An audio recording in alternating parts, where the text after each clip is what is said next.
Hello friends, இந்த வீடியோவில் என்ன பார்க்க போகிறோம் அப்படின்னா 7th ஸ்டாண்டர்ட் செகண்ட் டைம் சயின்ஸில் இருக்க ஃபஸ்ட் லெசன் வெப்பம் மற்றும் வெப்பநிலையிலிருந்து எடுத்த லைன் பை லைன் கொஸ்டின்ஸ் தான் இந்த வீடியோவில் பார்க்க போகிறோம். ஃபஸ்ட்டு கொஸ்டின், ஒரு பொருளில் உள்ள துகள்களின் சராசரி இயக்க ஆற்றலின் மதிப்பே டேஸ் ஆகும்.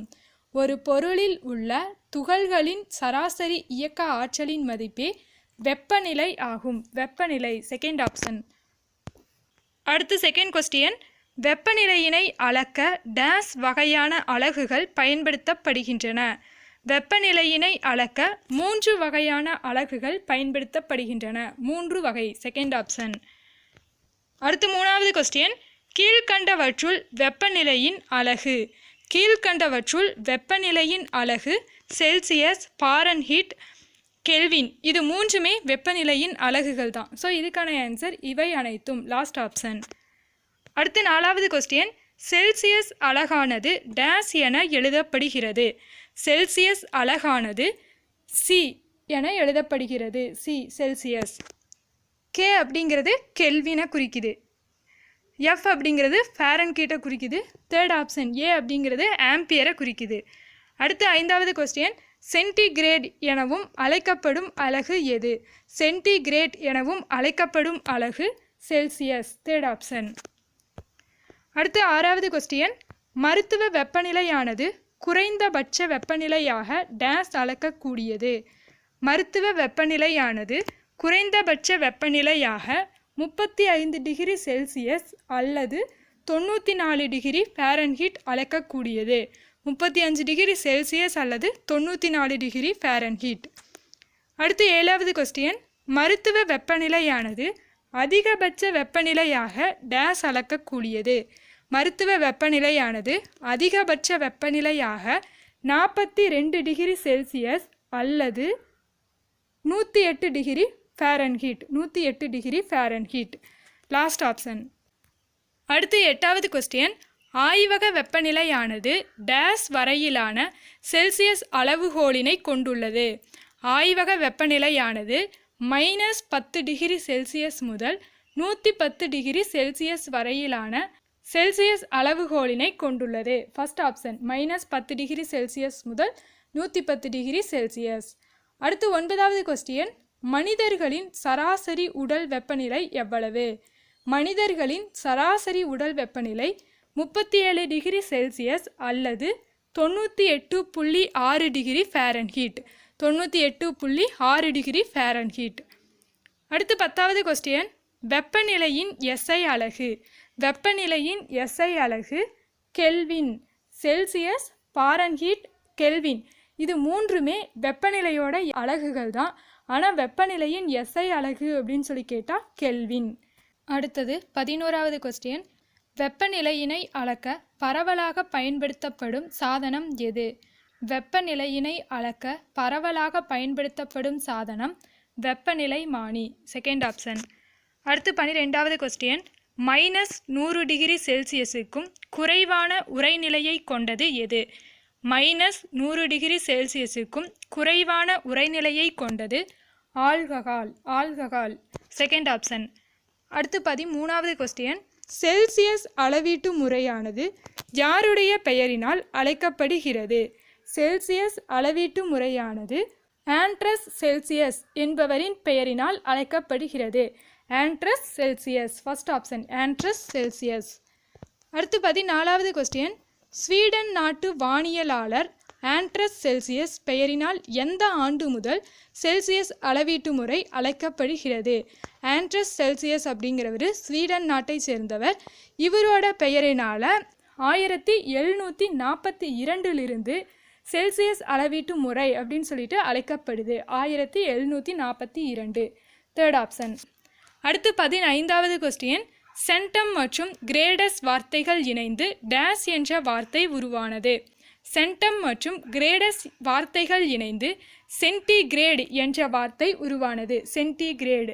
Second option. அடுத்து 16வது கொஸ்டின், பாரன்ஹீட் அளவீட்டு முறையானது யாருடைய பெயரினால் அழைக்கப்படுகிறது? பாரன்ஹீட் அளவீட்டு முறையானது டேனியல் கேப்ரியல் என்பவரின் பெயரால் அழைக்கப்படுகிறது. இந்த டேனியல் கேப்ரியல் அப்படிங்கிறவர் ஜெர்மன் நாட்டை சேர்ந்த மருத்துவர். அடுத்து 17வது கொஸ்டின், கெல்வின் அளவீட்டு முறையானது யாருடைய பெயரினால் அளவிடப்படுகிறது? கெல்வின் அளவீட்டு முறையானது வில்லியம் லார்டு என்பவரின் பெயரினால் அளவிடப்படுகிறது.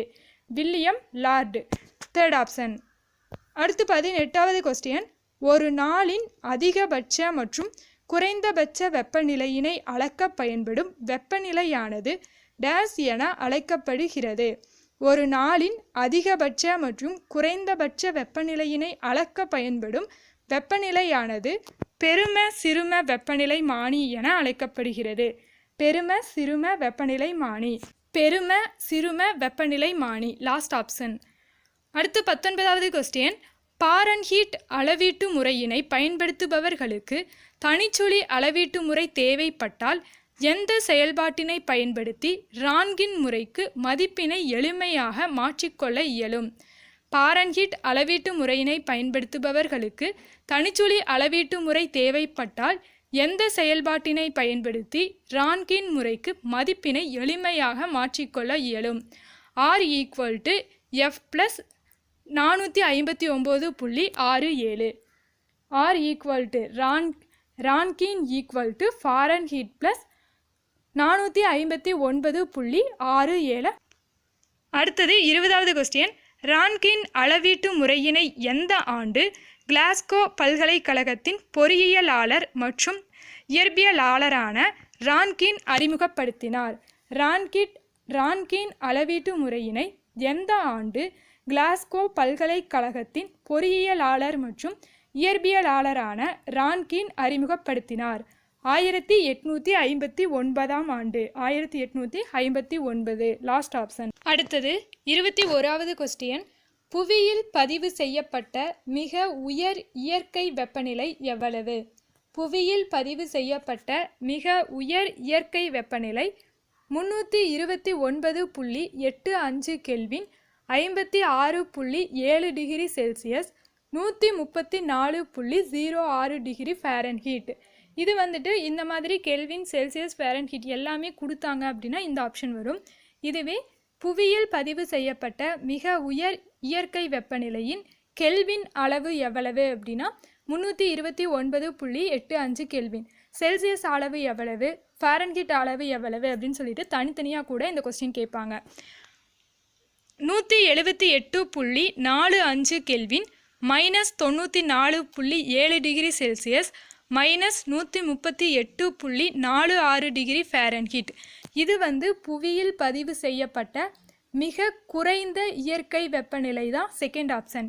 குறைந்த இயற்கை வெப்பநிலை அப்படின்னு சொல்லி கேட்டால் செகண்ட் ஆப்ஷன் வரும். இதுவே மனித உடலின் சராசரி வெப்பநிலை எவ்வளவு அப்படின்னு சொல்லி கேட்டால் 310.15 kelvin, 37 degree Celsius, 98.6 degree Fahrenheit. இந்த லாஸ்ட் ஆப்ஷன் வந்து மனித உடலின் சராசரி வெப்பநிலை. அடுத்து 22வது கொஸ்டின், தனிச்சுழி வெப்பநிலை எவ்வளவு? தனிச்சுழி வெப்பநிலை 0 kelvin, -273.15 degree Celsius, -459.67 degree Fahrenheit. இதுதான் வந்து தனிச்சுழி வெப்பநிலையின் அளவு.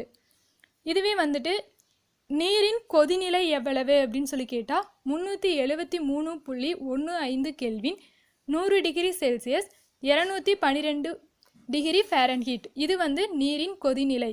இந்த எல்லா கொஸ்டினையுமே வந்து தனித்தனியாகவும் கேட்கலாம், இந்த மாதிரி சேர்த்தும் கேட்கலாம். நீரின் கொதிநிலை எவ்வளவு அப்படின்னு சொல்லிட்டு ஃபாரன்ஹீட்டில் மட்டும் கொடுத்துருந்தாங்க அப்படின்னா 212 டிகிரி ஃபாரன்ஹீட். அடுத்தது நீரின் உறைநிலை எவ்வளவு அப்படின்னு சொல்லி கேட்டால் 273.15 kelvin, 0 degree Celsius, 32 degree Fahrenheit. இதுதான் நீரின் உறைநிலை. அடுத்து 23வது கொஸ்டின், பூமராங் நெபுலாவில் நிலவும் பிரபஞ்சத்தின் மிக குறைந்த நாம் அறிந்த வெப்பநிலை எவ்வளவு? பூமராங் நெபுலாவில் நிலவும் பிரபஞ்சத்தின் மிக குறைந்த நாம் அறிந்த வெப்பநிலை 1 kelvin, -272.15 degree Celsius, -457.87 degree Fahrenheit. Third option. அடுத்து 24வது கொஸ்டின், பெருவெடிப்பு நிகழ்ந்த சில கணங்களில் பிரபஞ்சத்தில் வெப்பநிலை எவ்வளவு? பெருவெடிப்பு நிகழ்ந்த சில கணங்களில் பிரபஞ்சத்தில் வெப்பநிலை 10⁻32 கெல்வின். Second option 10⁻32 kelvin. அடுத்தது 25வது கொஸ்டின், ஐக்கிய அமெரிக்க நாடுகளில் பயன்படுத்தப்படும் அளவீட்டு முறை எது? ஐக்கிய அமெரிக்க நாடுகளில் பயன்படுத்தப்படும் அளவீட்டு முறை ஃபாரன்ஹீட் அளவீட்டு முறை. ஃபாரன்ஹீட் அளவீட்டு முறை, தேர்ட் ஆப்ஷன். அடுத்தது 26வது கொஸ்டின், பொறுத்துக. வெப்பநிலை ஃபாரன்ஹீட் அளவீடு கொடுத்துருக்காங்க. நீரின் வெப்பநிலை ஃபாரன்ஹீட்டில் எவ்வளவு அப்படின்னா 212 டிகிரி ஃபாரன்ஹீட். 212 degree Fahrenheit. நீரின் உறைநிலை எவ்வளவு அப்படின்னா 32 டிகிரி ஃபாரன்ஹீட். மனித உடலின் சராசரி வெப்பநிலை எவ்வளவு அப்படின்னா 98.6 டிகிரி ஃபாரன்ஹீட். அறை வெப்பநிலை, சராசரி அறை வெப்பநிலை எவ்வளவு அப்படின்னு சொல்லி கேட்டால் 23 டிகிரி ஃபாரன்ஹீட். ஸோ இதுக்கான ஆன்சர் 4321, செகண்ட் ஆப்ஷன். அடுத்தது 27வது கொஸ்டின், டேஸ் மொழியில் சென்டம் என்பது 100 என்ற மதிப்பினையும் கிரேடஸ் என்பது படிகள் என்பதையும் குறிக்கும். டேஸ் மொழியில் சென்டம் என்பது 100 என்ற மதிப்பினையும் கிரேடஸ் என்பது படிகள் என்பதையும் குறிக்கும். கிரேக்க மொழியில், கிரேக்கம், தேர்ட் ஆப்ஷன். அடுத்து 28வது கொஸ்டின், கீழ்கண்டவற்றுள் பாதரசத்தின் பண்புகளில் சரியானது எது? கீழ்கண்டவற்றுள் பாதரசத்தின் பண்புகளில் சரியானது: வெப்பத்தினை நன்கு கடத்தக்கூடியது, இது ஒளி ஊடுருவாதது, பளபளப்பானது, இது சீராக விரிவடைகிறது. இவை அனைத்தும் சரி, லாஸ்ட் ஆப்ஷன். இவை அனைத்தும் சரி. அடுத்தது 29வது கொஸ்டின், ஃபாரன்ஹீட் முறையினை சரி செய்ய எந்த அளவீட்டு முறையினை பயன்படுத்துகின்றனர்? ஃபாரன்ஹீட் முறையினை சரி செய்ய ரான்கின் அளவீட்டு முறையினை பயன்படுத்துகின்றனர். Rankine, first option. அடுத்தது 30வது கொஸ்டின், ஆய்வக வெப்பநிலை மானியில் பாதரசம் பொதுவாக பயன்படுத்தப்பட காரணம். ஆய்வக வெப்பநிலை மானியில் பாதரசம் பொதுவாக பயன்படுத்தப்பட காரணம் ஒரே சீராக விரிவடையக்கூடியது. ஒரே சீராக விரிவடையக்கூடியது, தேர்ட் ஆப்ஷன். அடுத்து 31வது கொஸ்டின், அறை வெப்பநிலையில் பாதரசம் டேஸ் நிலையில் காணப்படுகிறது. அறை வெப்பநிலையில் பாதரசம் திரவ நிலையில் காணப்படுகிறது. திரவம், செகண்ட் ஆப்ஷன். அடுத்து 32வது கொஸ்டின், டேஸ் கண்ணாடி குழாயின் சுவர்களில் ஒட்டாது. பாதரசம் கண்ணாடி குழாயின் சுவர்களில் ஒட்டாது. ஃபர்ஸ்ட் ஆப்ஷன், பாதரசம். அடுத்து லாஸ்ட் கொஸ்டின், நமது உடலில் இருந்து வெளியேறும் வெப்பத்தினை நேரடியாக அளக்கக்கூடிய உணர்வினை கொண்டது எது? நமது உடலில் இருந்து வெளியேறும் வெப்பத்தினை நேரடியாக அளக்கக்கூடிய உணர்வினை கொண்டது டிஜிட்டல் வெப்பநிலை மானி. டிஜிட்டல் வெப்பநிலை மானி, தேர்ட் ஆப்ஷன்.